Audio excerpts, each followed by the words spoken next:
A solid consisting of a right circular cone of height 120 centimeter and radius 60 centimeter standing on a hemisphere of radius 60 centimeter is placed upright in a right circular cylinder full of water such that it touches the bottom. इस question में हमें दिया गया है कि एक कोन है हमारे पास। ये जो कोन है ये एक हेमिस्फीयर के ऊपर रखा हुआ है। तो इस तरीके से ये कोन है और ये पूरा ही शेप एक सिलेंडर के अंदर रखा है इस तरीके से। तो इस सिलेंडर के अंदर कुछ वाटर भरा हुआ था।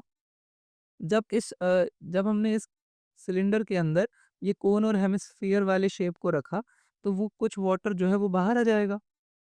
और हमें ये भी पता है कि जो वाटर बाहर आएगा उसका वॉल्यूम उतना ही रहेगा जितना इस अंदर वाले शेप का वॉल्यूम है। जितना वॉल्यूम अंदर जाता है उतना ही वॉल्यूम बाहर आ जाता है। तो इस सिलेंडर के अंदर कितना वॉल्यूम ऑफ वाटर लेफ्ट है, ये हमें क्वेश्चन में पूछा गया है। तो वो कैसे निकालेंगे हम? सिलेंडर का वॉल्यूम जितना भी है उसके वॉल्यूम को हम माइनस कर देंगे अंदर वाले वॉल्यूम से। तो कोन का वॉल्यूम प्लस हेमिस्फीयर का वॉल्यूम।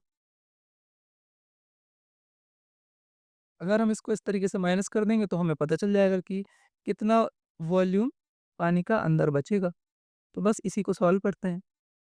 सबसे पहले हम कोन की डायमेंशंस को लिख लेते हैं। तो कोन की जो हाइट हमको दी गई है वो है 120 सेंटीमीटर। इसको हम h1 मान लेते हैं। और कोन की रेडियस हमको दी गई है 60 सेंटीमीटर। तो रेडियस इसकी r1 मान लेते हैं, तो 60 सेंटीमीटर। ठीक है, इसके बाद हम सिलेंडर के डायमेंशंस को लिख लेते हैं। तो सिलेंडर की हाइट हमें दी गई है। सिलेंडर की हाइट हमें नहीं दी गई है, यहाँ हम h2 सिलेंडर की हाइट को मान लेते हैं। तो सिलेंडर की हाइट हम लेकिन निकाल सकते हैं। यहाँ से यहाँ तक जितनी हाइट है ये कोन की है और इस पॉइंट से इस पॉइंट तक हेमिस्फीयर की रेडियस है। यहाँ से यहाँ तक रेडियस और इस पॉइंट से लेकर के इस पॉइंट तक कोन।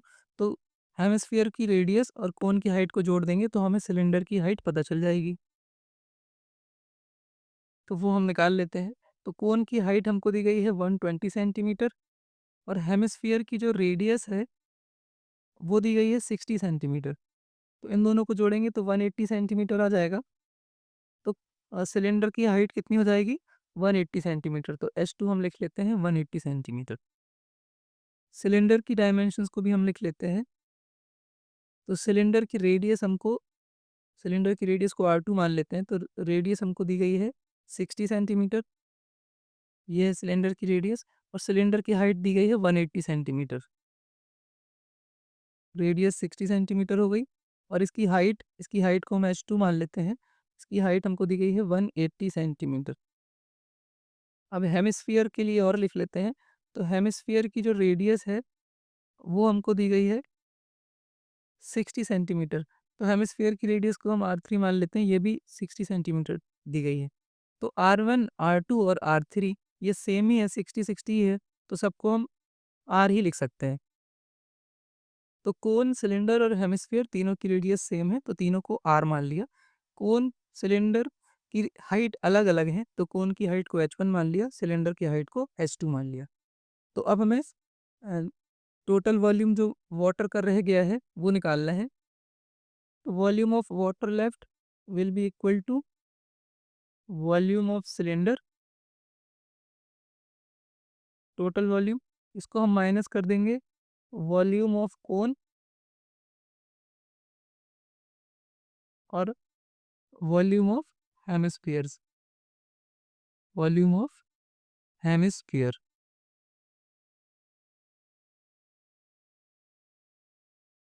तो वॉल्यूम ऑफ सिलेंडर हमको पता है पाई आर स्क्वायर एच। तो इसकी सिलेंडर की हाइट को हमने h2 माना था, माइनस वॉल्यूम ऑफ कोन हमको पता है 1/3 पाई आर स्क्वायर और एच। तो हाइट वॉल्यूम की कोन की हाइट हमने मानी थी h1, तो यहाँ h1 लिख देते हैं, प्लस वॉल्यूम ऑफ हेमिस्फीयर।